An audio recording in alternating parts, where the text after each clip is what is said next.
A trapper finds a hooded girl on a river raft. 3 days later, their fight for survival begins. The raw, unforgiving expanse of the Montana Territory stretched endlessly under a sky the color of bruised plums, breathing solitude, desolation, and a profound, bone-deep silence.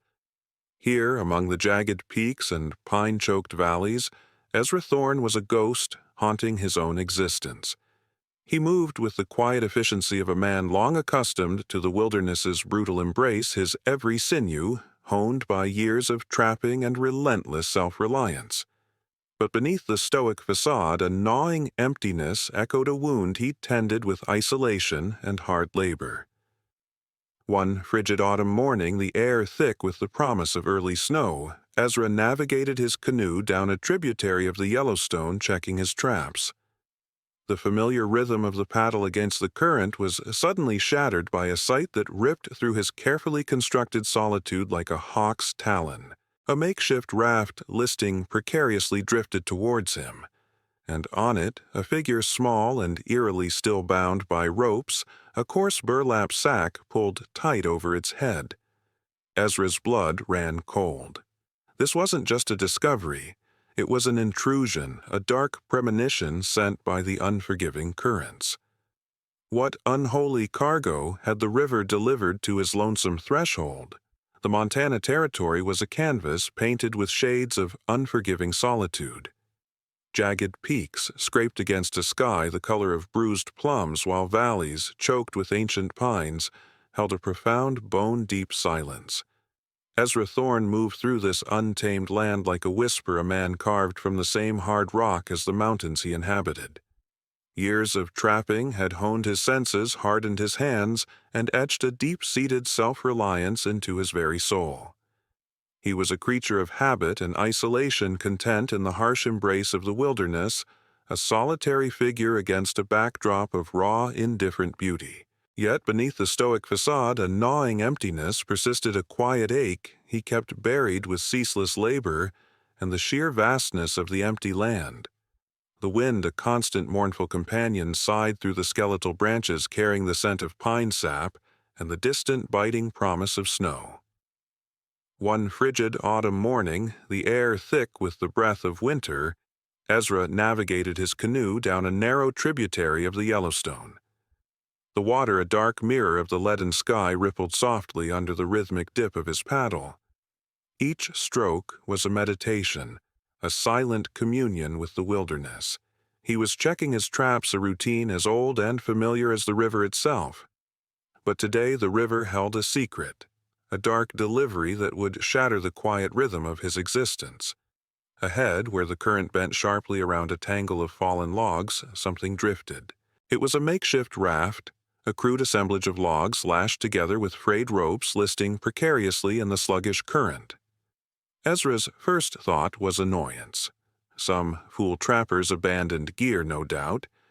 He was no man's keeper. But as the current pulled the raft closer, a chilling detail emerged. On it, a figure, small and eerily still bound tightly by ropes, a coarse burlap sack pulled over its head, obscuring any hint of identity.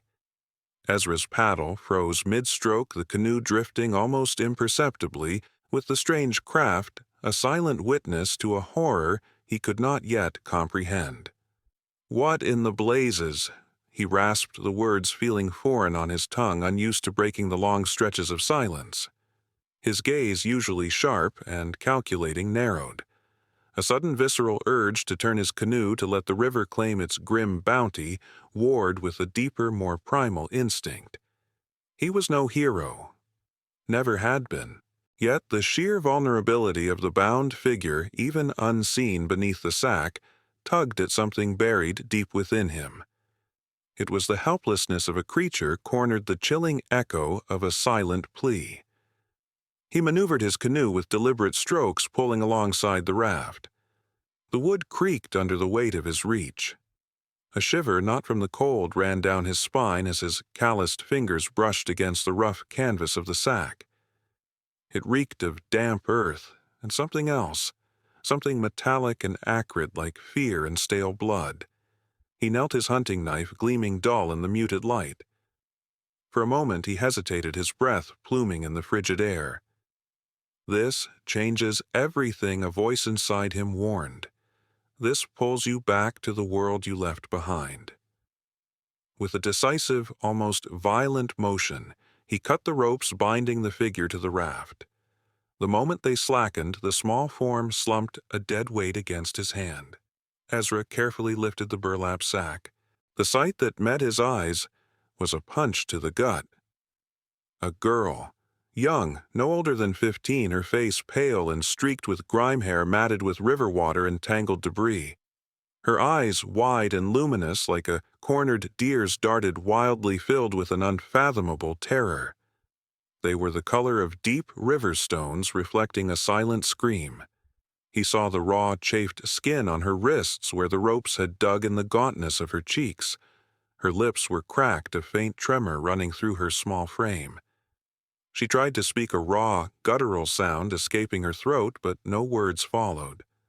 Only a strangled gasp, followed by a defeated whimper. Ezra frowned, a hard line etched between his brows. He offered her a hand, a gesture he hadn't made in years.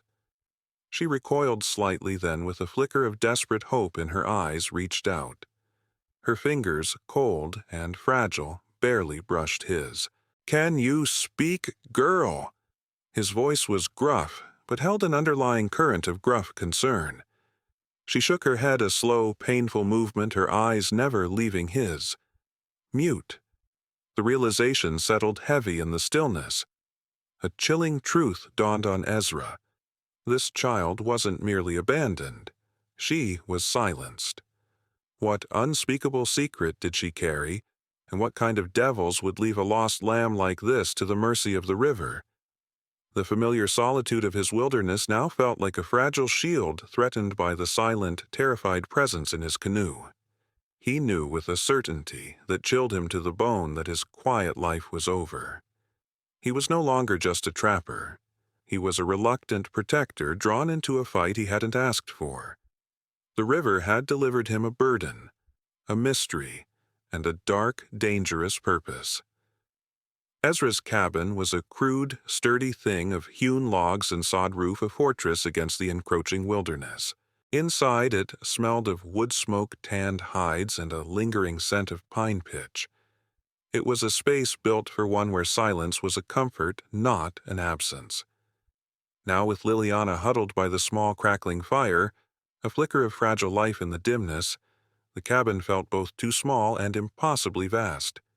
Every creak of the floorboards, every gust of wind against the single grimy window pane seemed amplified, imbued with a new tension. He watched her from across the small space, a silent, watchful hawk. She hadn't uttered another sound, not a whimper, not a sigh. Her eyes, however, spoke volumes, a raw, primal fear that twisted his gut. He tossed a thick, worn blanket at her. It landed with a soft thud. She flinched, then, slowly, hesitantly, pulled it around her shoulders, burying her face in the rough wool. He didn't press her. Ezra knew about fear, about secrets that built walls around a soul. His own past was a tangled knot of unspoken truths. "Hungry," he grunted, gesturing towards the simmering stew pot.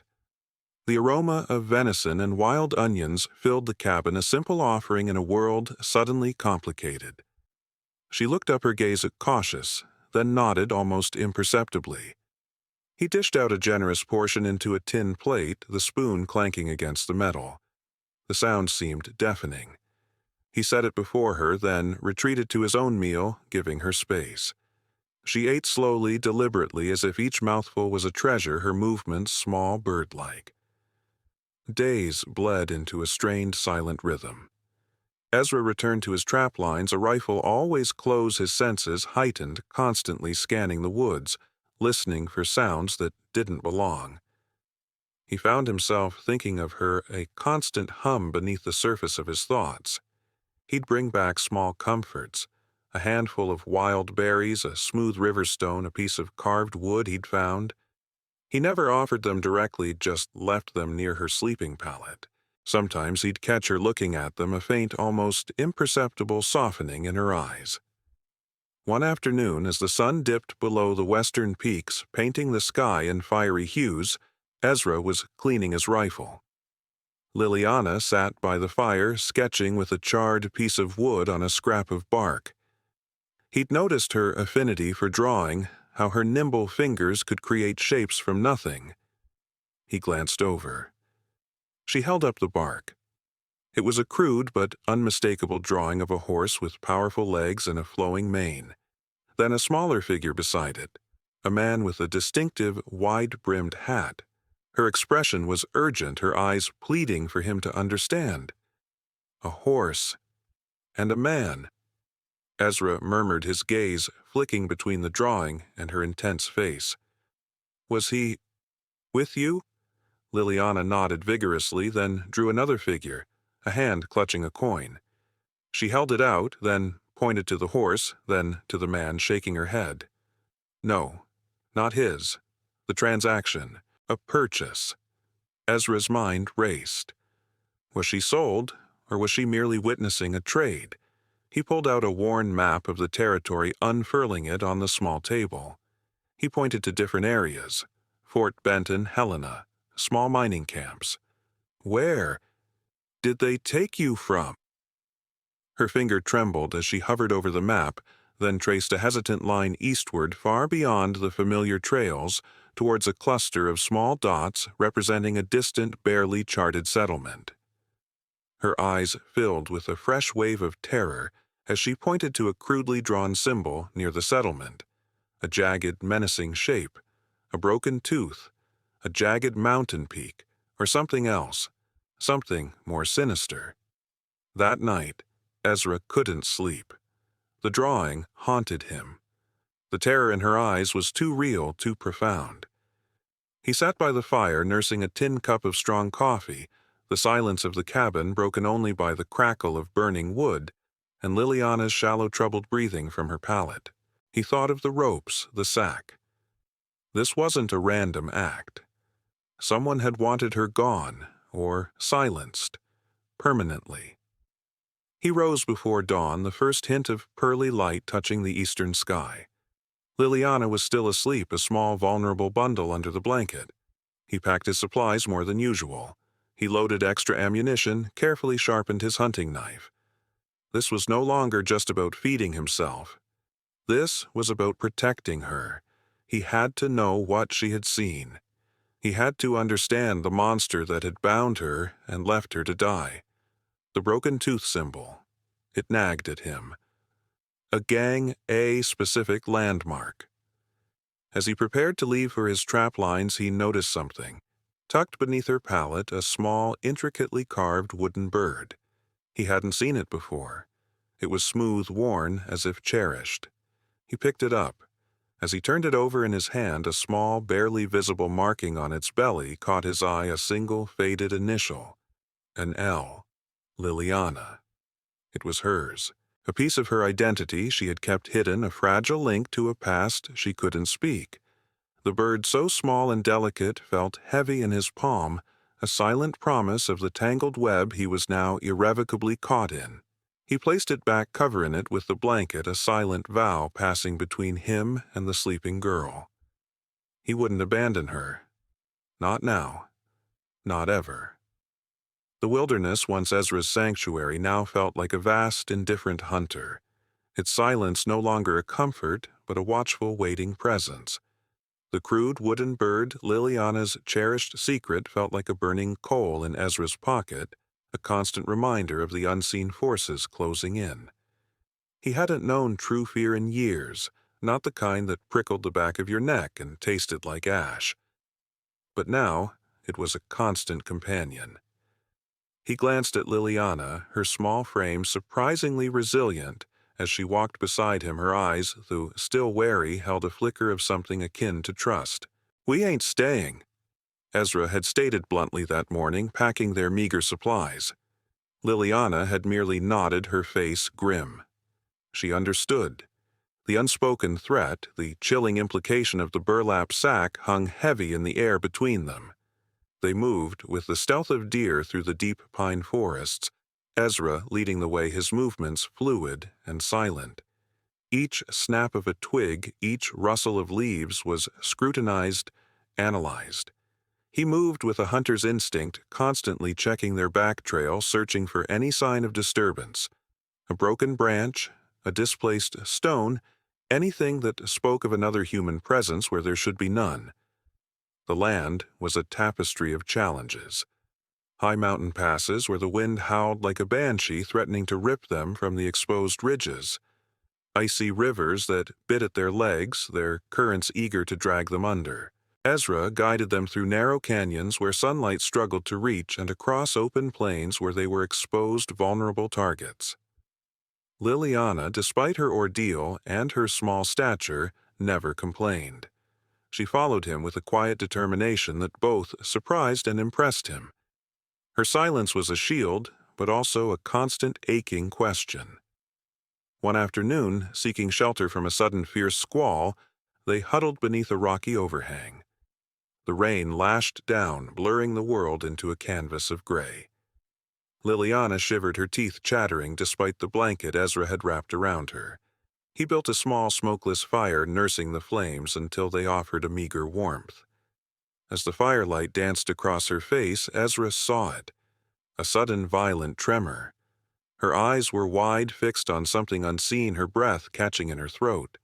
She began to sign crude, desperate movements of her hands, her face contorted in silent anguish. She pointed to the ground, then to her head, then a violent hacking motion. Blood. Head. Cut. Her fingers twisted, mimicking a rope. Tied. Then, with a shudder, she pointed to an imaginary man making a forceful striking motion with her fist, followed by a slow, spreading gesture. Many. It wasn't merely the memory of being tied to the raft. It was a memory of violence, of a brutal silencing. "They hit you?"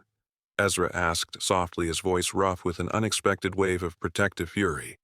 "They beat you," Lilliana nodded, tears silent and hot tracing paths through the grime on her cheeks. She pointed to her throat, then shook her head vehemently. No words.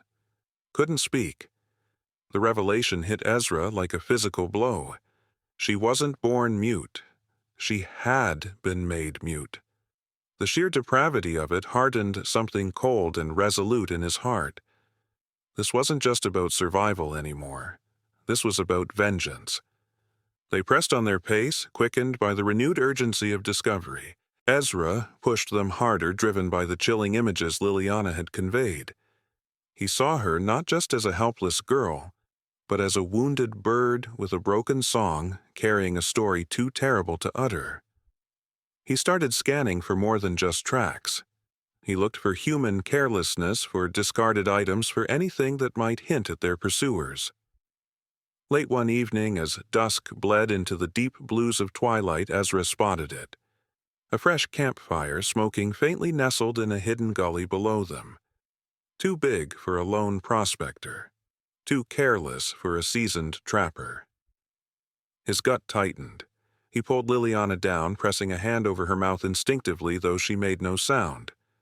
They crawled to the edge of the ridge, peering down. 3 men. Big men. Rough-looking, their faces shadowed by wide-brimmed hats.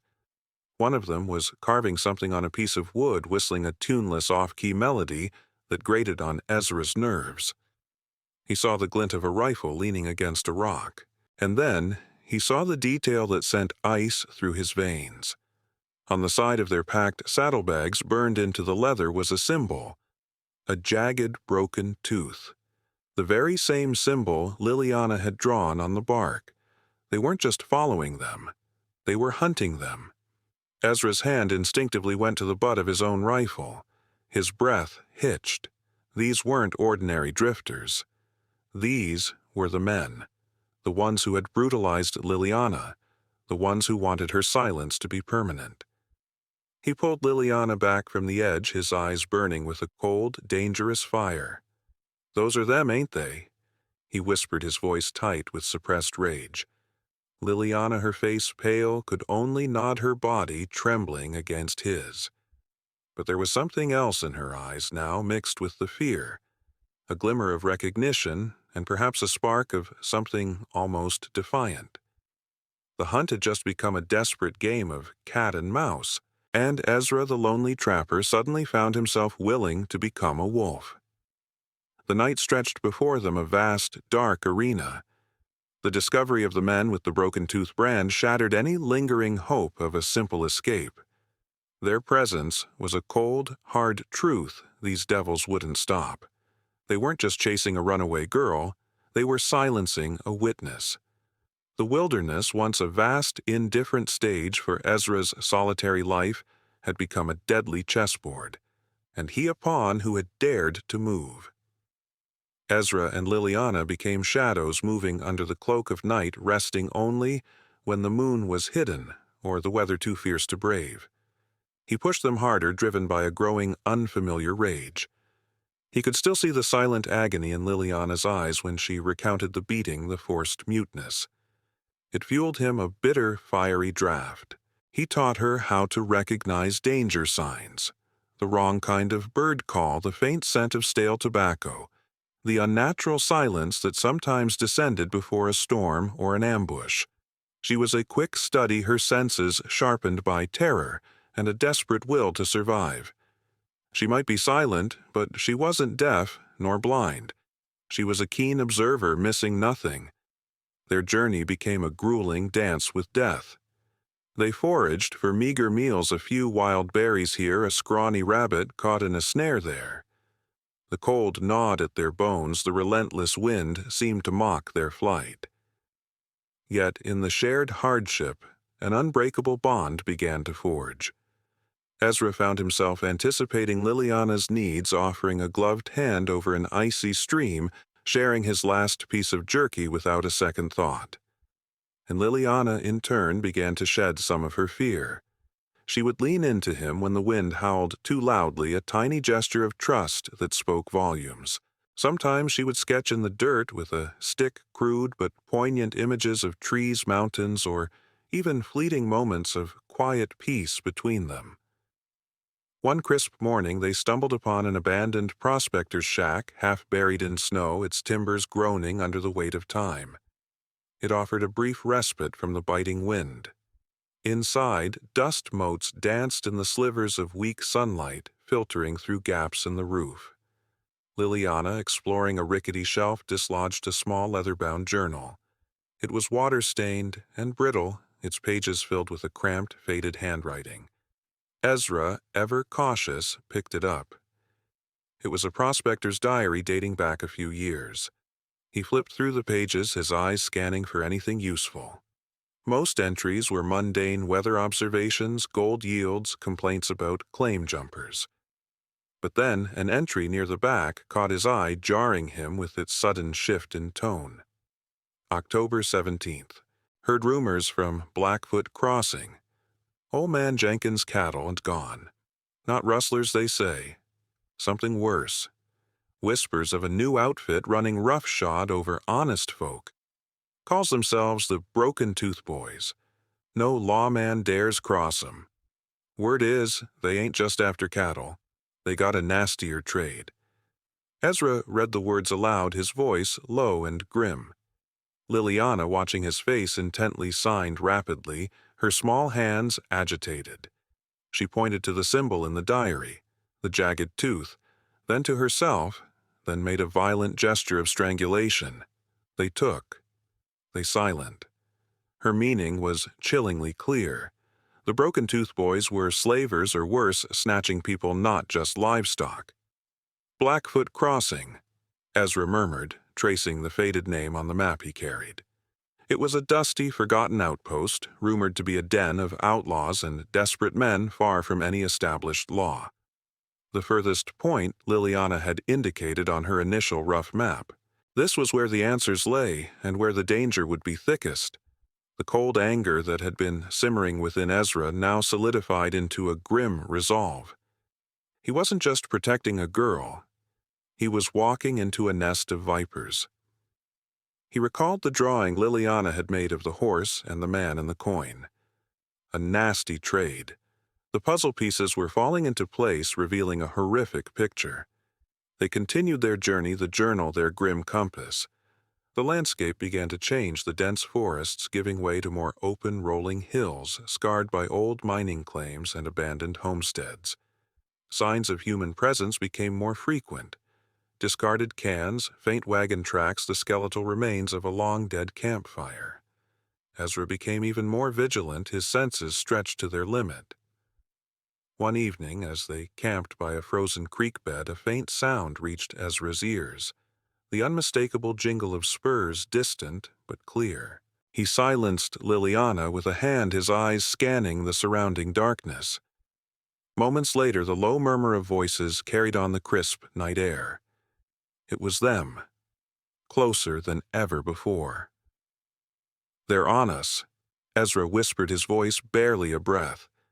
He quickly smothered their small fire, plunging them into absolute darkness. He pulled Lilliana close, pressing her against the rough bark of a cottonwood tree. Her small body trembled.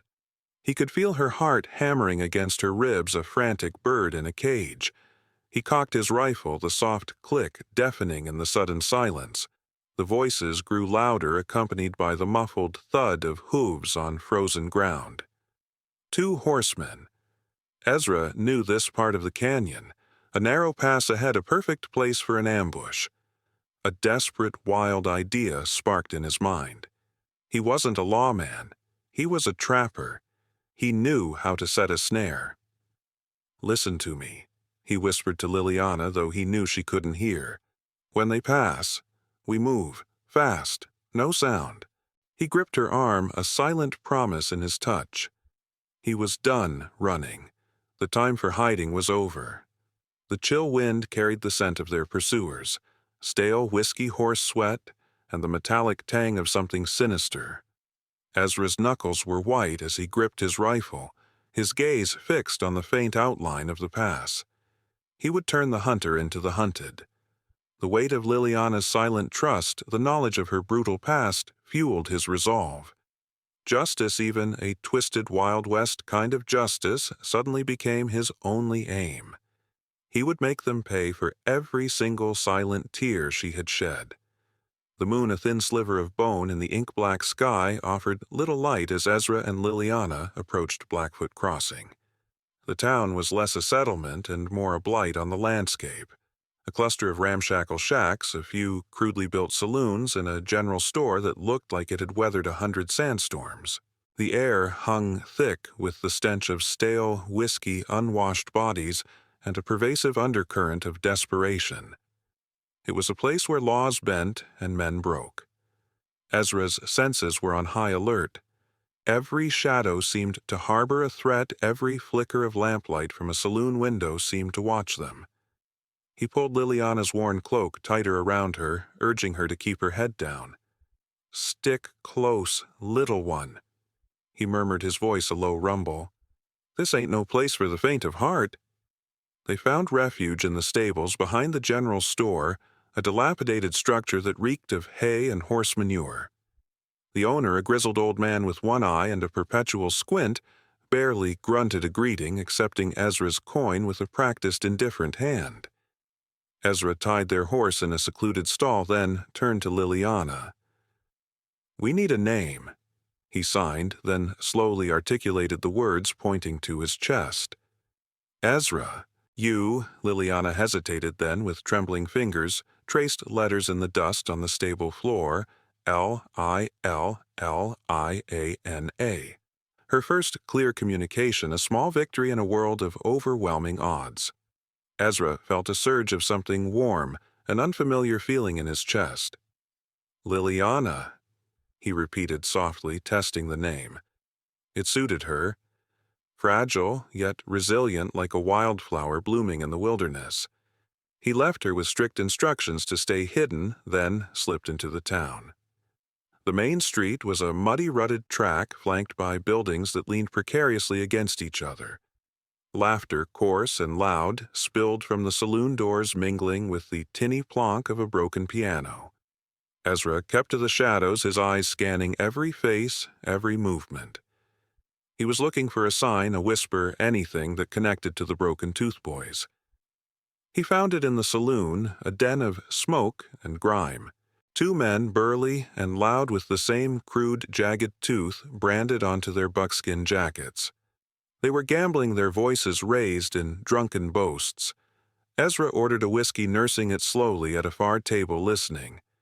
He caught snippets of their conversation, boasts about a recent haul, vague references to goods moving down south, and a chilling mention of keeping the mouth shut. His blood boiled, but he kept his face a mask of indifference. He needed more. He needed to know their leader, their lair. As the night wore on, one of the branded men, a particularly loud one with a scarred face, stumbled out of the saloon, headed for the outhouse. This was his chance. Ezra followed, moving like a phantom. He ambushed the man in the alley behind the saloon, dragging him into the deeper shadows. A swift, brutal blow to the head, and the man slumped, unconscious.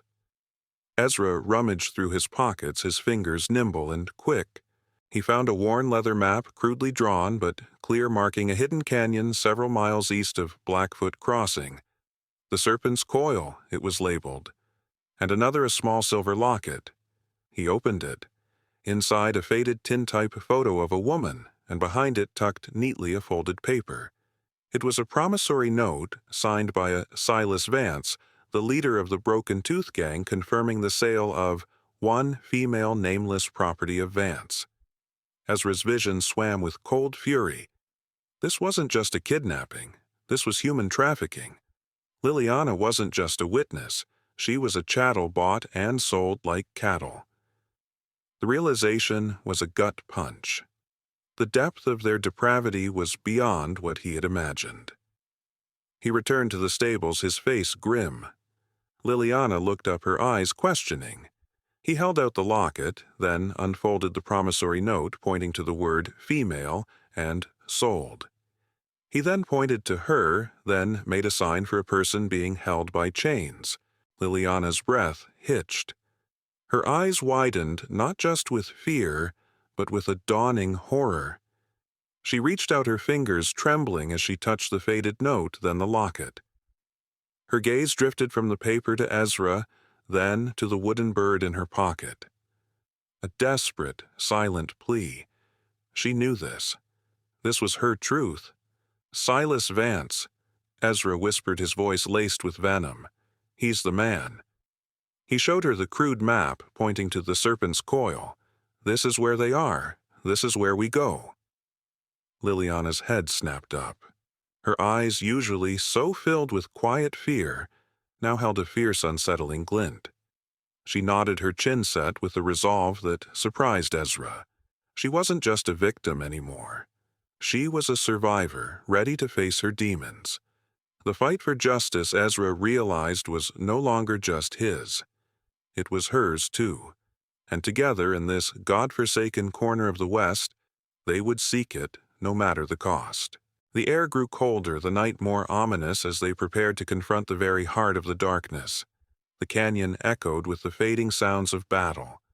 The dust, thick with the acrid scent of gunpowder and the metallic tang of blood, slowly began to settle.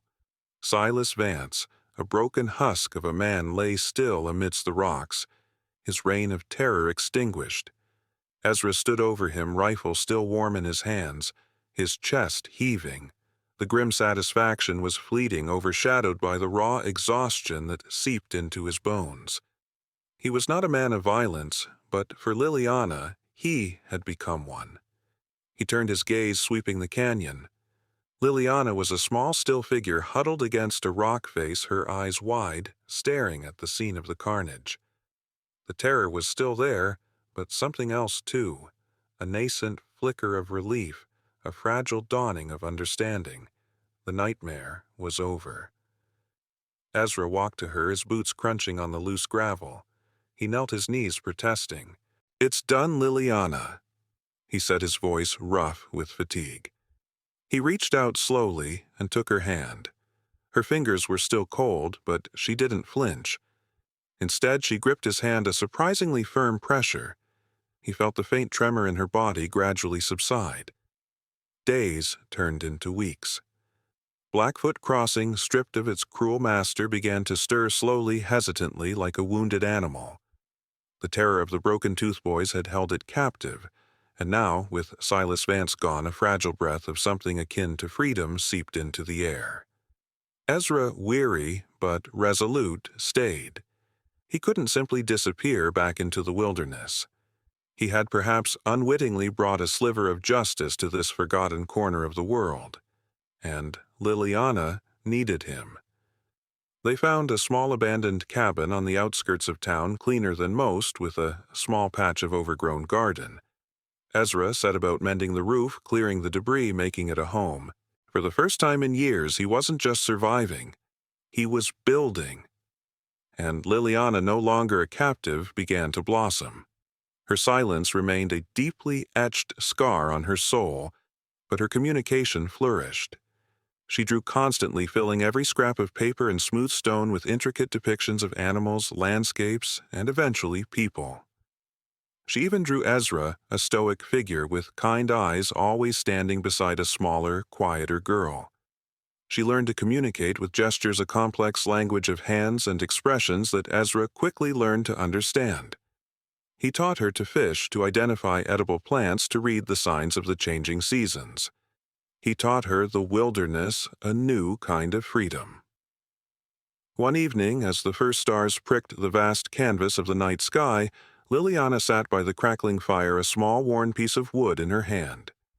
It was the wooden bird, smooth and beloved. She looked at Ezra, then at the bird, then slowly, hesitantly she brought it to her lips. And then a sound. Not a word, not a full sentence, but a soft, reedy hum, like a tiny bird testing its wings. It was a melody, a gentle, wordless tune. It was the song of her lost voice, fragile but present. Ezra's heart swelled with an emotion he couldn't name. It was hope. It was peace. It was the echo of a silent promise kept. He simply nodded, a slow, understanding smile spreading across his weathered face. He didn't need words. The melody, simple as it was, spoke volumes. Life in the West remained hard, brutal in its own way. But for Ezra and Lilliana, a quiet peace had settled. He had found a purpose beyond his traps, a connection that rooted him to the world. She had found a protector, a home, and a way to express the unspeakable.